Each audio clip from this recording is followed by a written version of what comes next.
प्यारे साथी नमस्कार। जैसा कि आप सभी जानते हैं कि हम लोग रीजनिंग में एनालॉजी चैप्टर को लेकर आए हैं, जिसमें आज हमारा दूसरा पार्ट है। आज हमारा लास्ट होगा ये वर्ड एनालॉजी से संबंधित। इसमें क्या क्या आपको ध्यान रखना है वो चीज हम साथ के साथ समझते चलेंगे। इसमें कोई भी कॉन्सेप्ट नहीं होता, बस दिमाग का खेल होता है। जैसे मूल्य निर्धारक भवन, तो समीक्षक क्या करेगा? तो आप जानते हैं मूल्य निर्धारक भवन का मूल्य निर्धारण करेगा, तो समीक्षक क्या करेगा? ये पुस्तक का मूल्य निर्धारण करेगा। तो पुस्तक यहाँ पर दिख रहा है, ऑप्शन हो गया डी करेक्ट। तो आपको याद रखना है कि इसमें कौन किसका मूल्य निर्धारण करता है, इससे संबंधित नॉलेज आपको होनी चाहिए। दूसरा क्वेश्चन कह रहा है गहरा महासागर, उथला क्या होगा? झरना नहीं, गहराई नहीं, कुआं नहीं, क्या होगा? तालाब होगा। तो इससे एक चीज और पता पड़ती है कि गहरा, पतला, छोटा, मोटा, इन चीजों के बारे में भी आपको नॉलेज रखनी पड़ेगी। अगला कह रहा है खाड़ी भूमि और समुद्र। खाड़ी क्या होती है? जो तीनों तरफ से भूमि से घिरी होती है उसको खाड़ी कहते हैं। तो समुद्र क्या है? जो तीनों तरफ से प्रायद्वीप से घिरा हुआ है उसे हम समुद्र कहते हैं। इसका ऑप्शन डी हो गया। टका बांग्लादेश और युयान फाइंड आउट। तो आप जानते हैं कि जो टका है वो बांग्लादेश की मुद्रा है, तो युयान हमारे किसकी देश की मुद्रा है? तो चीन। तो जितनी भी मुद्राएं आती हैं वो आपको याद कर लेनी है। ठीक है, आगे बढ़ते हैं। आगे कह रहा है मूली मूल, तो बैंगन क्या? यानी मूली जो है वो मूल से उत्पन्न, मूली का मूल होता है, और बैंगन मूली, और बैंगन को हम क्या कहेंगे? तो बैंगन होता है फल। बैंगन क्या होता है? फल। इसमें आपको क्या ध्यान रखना है? कौन सा जड़ है, कौन सा तना है, कौन सा पत्ती है, कौन सा फल है और कौन सा फूल है। तो इसका ऑप्शन हो जाएगा ए राइट।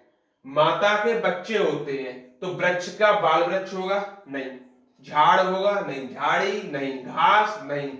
इनमें से कोई नहीं होगा क्या? तो फल। यानी वृक्ष क्या देगा? फल। लोहा है धातु, और पीतल क्या होगी? पीतल लोहा तो होगी नहीं, तांबा होगी नहीं, जिंक होगी नहीं, मिश्र धातु हमारा आंसर हो जाएगा। अच्छा, पंखुड़ी का होगा फूल। इसका मतलब क्या है कि फूल में क्या होती है? पंखुड़ी। तो टीम में कौन होते हैं? तो खिलाड़ी। इसका क्या हो जाएगा? टीम। तो छोटी छोटी बातों को ध्यान में रखते हुए हम इस कॉन्सेप्ट को बढ़ते हैं आगे। आगे देखिए, आगे कह रहा है जाओ आओ, ऊंचा संबंध क्या है? तो आप जानते हैं जाओ का संबंध आओ से है, तो ये होगा एक दूसरे के विपरीत। तो ऊंचा का विपरीत क्या होगा? नीचा होगा।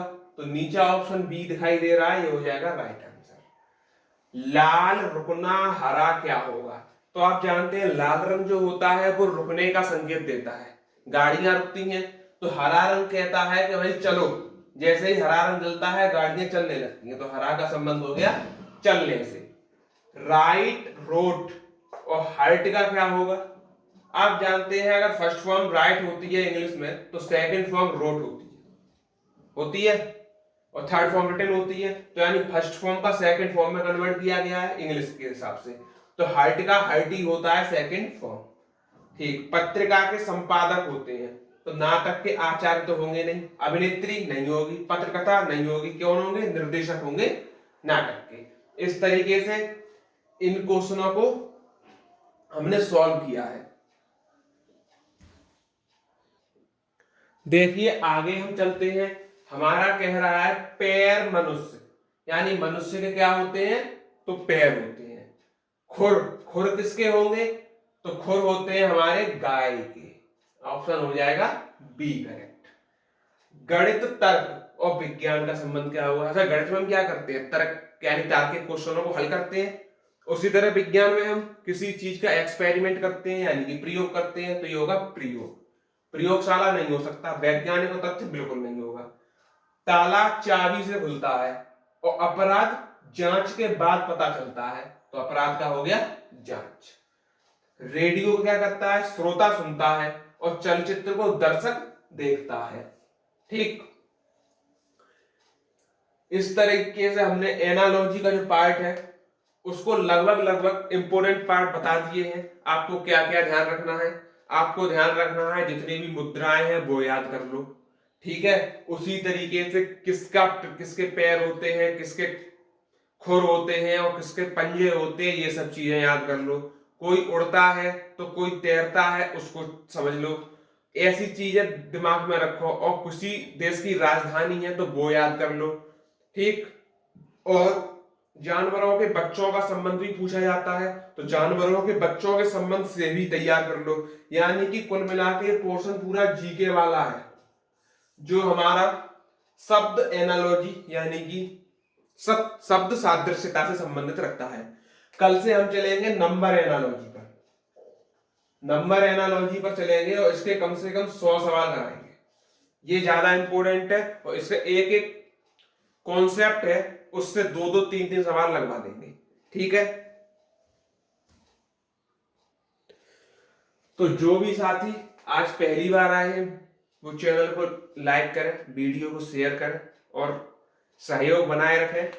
आपको पूरी रीजनिंग हम प्रोवाइड कराते रहेंगे और ज्यादा जानकारी के लिए इस नंबर पर हमसे व्हाट्सएप कर आप हम लोग से सीधे जुड़ सकते हैं, जिससे कि आपको किसी भी एग्जाम के नोट्स चाहिए तो वो भी प्रोवाइड हो जाएंगे। और प्लस क्लास तो डेली मिलती ही रहेगी, एक ग्रुप के थ्रू आपको जोड़ दिया जाएगा। धन्यवाद।